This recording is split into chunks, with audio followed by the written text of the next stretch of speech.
Role.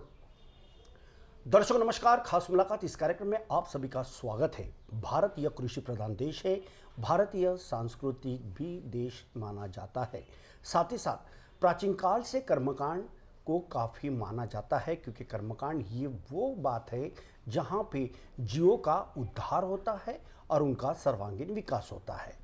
कर्मकांड किस प्रकार का होता है और शिव की महिमा अपने आप में कितनी बड़ी है, साथ में जैसा पुष्प नक्षत्र के बारे में यदि हम बात करें तो कितना महत्वपूर्ण होता है खरीदारी को लेकर, ये तमाम बातें आज खास मुलाकात इस कार्यक्रम में इस समय हमारे साथ में उत्तर प्रदेश के पंडित परमानंद जी शुक्ला जुड़ चुके हैं। आइए उनसे जानना चाहेंगे। शुक्ला साहब, सबसे पहले खास मुलाकात इस कार्यक्रम इस महान्यूज़ में आपका बहुत बहुत स्वागत है जी। सर, ये बताइए कि ऐसे कहा जाता है कि शिव की महिमा बहुत बड़ी होती है, तो शिव की महिमा के बारे में क्या कहना चाहोगे, क्योंकि तमाम दर्शक आपको देख रहे हैं, शिव की महिमा अपने आप में कितनी बड़ी है? देखिए, शिव की महिमा के विषय में आपने पूछा है जी। तो जो शिव शब्द है यह अपने आप में एक कल्याणकारी शब्द है। शिव का मतलब ही होता है कल्याण से युक्त, कल्याण करने वाला। शिव कल्याण से युक्त है, कल्याणकारी है, कल्याण स्वरूप है, जिसे हम एक शंकर नाम से भी जानते हैं, शाम्ब सदा शिव के नाम से भी जानते हैं और रुद्र भी बोल सकते हैं, परंतु शिव जो शब्द है वो कल्याण से युक्त माना गया है। ठीक उसी प्रकार जिस प्रकार राम नाम नामन ते अधिका हो नाथ खग गण अध बधिका। जी। जब भगवान राम वनवास के समय पंपासर के समीप किष्किंधा पर्वत पर जब पहुंचे, बड़े व्याकुल थे। पंपासर में स्नान के बाद नारद जी ने देखा, वहां पर गए, नारद जी ने प्रणाम आदि किया, भगवान ने आशीर्वाद दिया, लक्ष्मण ने नारद की पूजा की। जब भगवान को प्रसन्न जानने के बाद, प्रसन्न समझने के बाद नारद जी ने कहा कि प्रभु, जो कुछ भी ये सब हुआ है सब मेरे वजह से हुआ है जी। और अगर मैं ऐसा नहीं बोलता है, आपको श्राप नहीं देता, दुर्वचन नहीं कहते, तो आज यह स्थिति नहीं होती। भगवान ने कहा कि नहीं, ऐसी कोई बात नहीं है, मेरी इच्छा से ही सब कुछ होता है। जी। तो नारद जी ने कहा प्रभु, अगर आप प्रसन्न हैं तो मुझे वरदान दे दीजिए कि आपके अन्य अन्य अनेकों नाम हैं, परंतु यह जो राम नाम है यह पाप रूपी पहाड़ों का नाश करने में समक्ष हो, और जो नाम है वो नक्षत्र ताराओं की भांति चमकते रहें। जी। ठीक उसी प्रकार से यह शिव नाम है, शिव कल्याणकारी है। यस्यांके च विभाति भूधर सुता देवा पगा मस्तके भाले भाल विदुर गले च गरलम यस्यो रसिर व्यालराट सोयम भूति विभूषण सुरवर सर्वाधिप सर्वदा सर्व सर्वगतः शिव ससनिभ श्री शंकरम पातु माम। तो शिव की महिमा जो है, वह शिव की महिमा शेष जी भी हजार मस्तक वाले अपने मुख से बखान नहीं कर सकते। वेद निरंतर जिसका नेति नेति कह कर वर्णन करते रहते हैं, ऐसा वह शिव है जो हमेशा कल्याण से युक्त है, वो कल्याण करने वाला है। शिव की यह महिमा है। बिल्कुल, काफ़ी अच्छी जानकारी इस समय में पंडित परमानंद जी शुक्ला साहब ने हमें दी है कि शिव की जो महिमा है अपने आप में कितनी बड़ी है। अब हम पंडित जी आपसे एक सवाल ये भी पूछना चाहते हैं कि पिछले 28 वर्षों से जो आपका जो लगातार एक सिलसिला जो जारी है, जैसे वैदिक यज्ञ कर्म की मैं यदि बात करूँ तो वो अपने आप में कितना बड़ा होता है, और जो ज्योतिष का जो कर्मकांड होता है जी, वो कितना बड़ा होता है? देखिए, हम ज्योतिष के विषय में थोड़ा सा मतलब प्रकाश डालेंगे जी। यद्यपि ज्योतिष का मतलब होता है आँख, राइट। ज्योतिष का मतलब होता है आँख। अगर आँख नहीं रहेगी तो हमें मार्ग नहीं मिलेगा, हम किस मार्ग पर जाएंगे।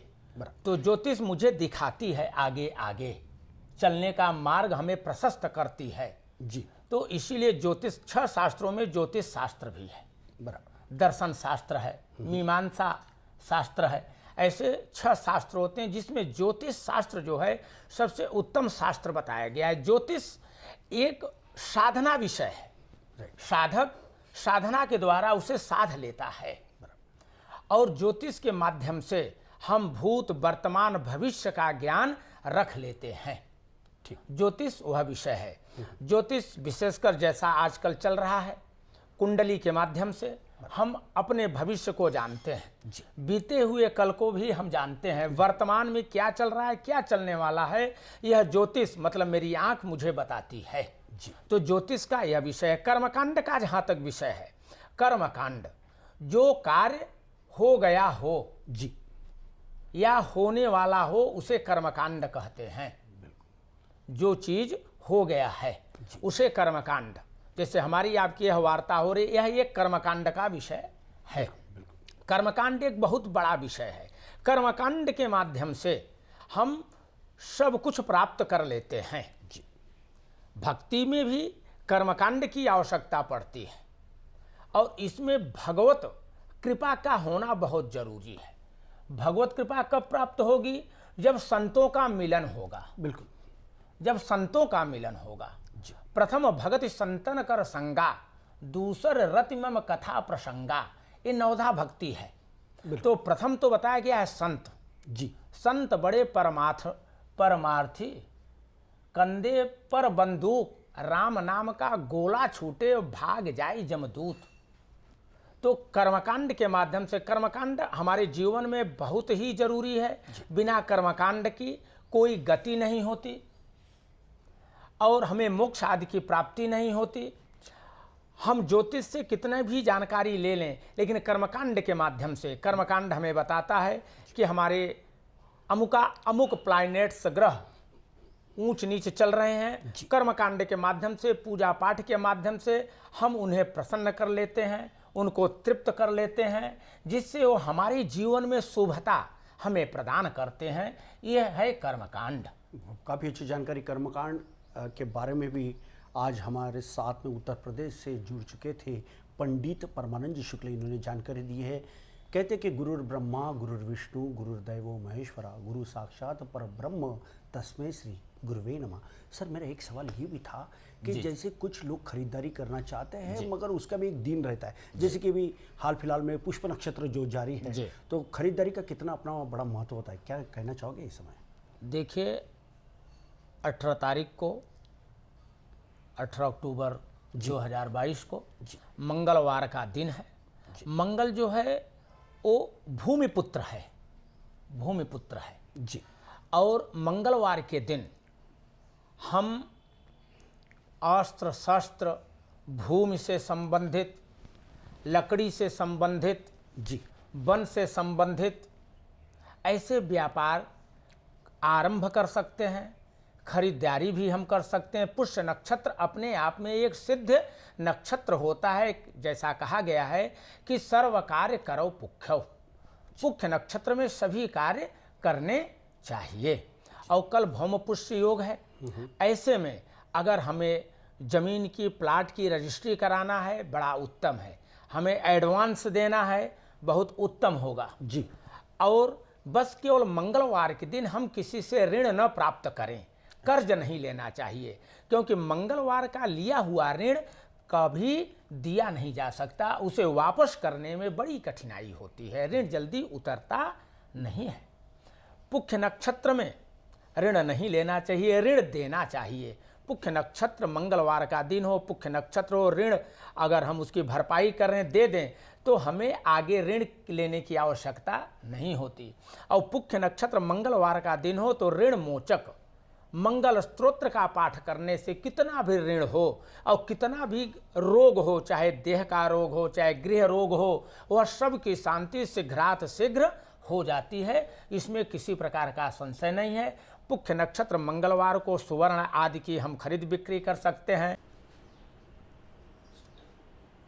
प्रिय दर्शकों, मैं एक चीज़ बताना चाहूँगा कि कल 18 अक्टूबर 2022 दिन मंगलवार पुख्य नक्षत्र से युक्त है।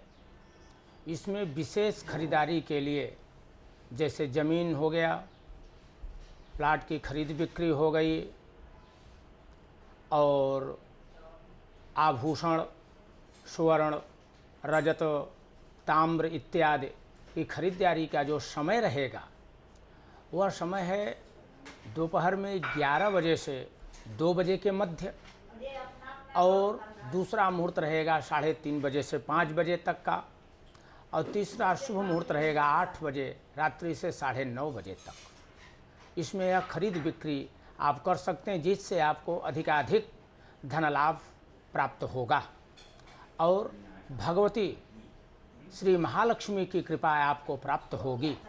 पुष्य नक्षत्र में लिया गया धन संपत्ति अचल रूप में घर में स्थिर रहती है, ऐसा कहा गया है। तो इस प्रकार से मैं आपको बताऊंगा कि यह शुभ समय है 18 तारीख मंगलवार पुष्य नक्षत्र का। हमारे साथ जो जुड़ चुके थे उत्तर प्रदेश से आए हुए पंडित परमंजित शुक्ला साहब ने बताया कि पुष्य नक्षत्र अपने आप में कितना महत्वपूर्ण होता है और इस दिन खरीदारी करने में उसके क्या फ़ायदे होते हैं। बहुत अच्छी जानकारी इस समय में परमंजित शुक्ला जो पंडित है उन्होंने ये दी है। और सर्वे सुखिनः सन्तु सर्वे सन्तु निरामया सर्वभद्राणि पश्यन्तु माँ कचित्त दुख भाग भवेत। तो दर्शकों, आप थे पंडित परमानंद जी शुक्ला साहब। ये तो इनसे हमने कुछ चंद मुद्दों पे बात की। अगले समय में जब हम इनसे रूबरू होंगे तब जातक और उनकी जो रास रहती है वो किस प्रकार की होती है, जातकों को कितनी फायदेमंद होती है ये रास, और कितना बड़ा अपना महत्व होता है इन राशियों का, ये तमाम बातें जानेंगे अगले एपिसोड में। बहुत बहुत शुक्रिया परमानंद साहब, आज आप हमारे साथ में जुड़ चुके हैं और महान्यूज़ में जो हमारे लाखों दर्शकों को जो जानकारी दिया है, इसलिए मैं आपका बहुत बहुत आभार व्यक्त करता हूँ। तो दर्शकों, मिलते हैं अगली बार खास मुलाकात इस कार्यक्रम में पंडित परमानंद जी शुक्ल के साथ। तब तक दीजिए मुझे इजाज़त। आप देखते रहिए आपका अपना पसंदीदा पोर्टल न्यूज़ चैनल महान्यूज़ नागपुर। नमस्कार। नमस्कार सर। नमस्कार।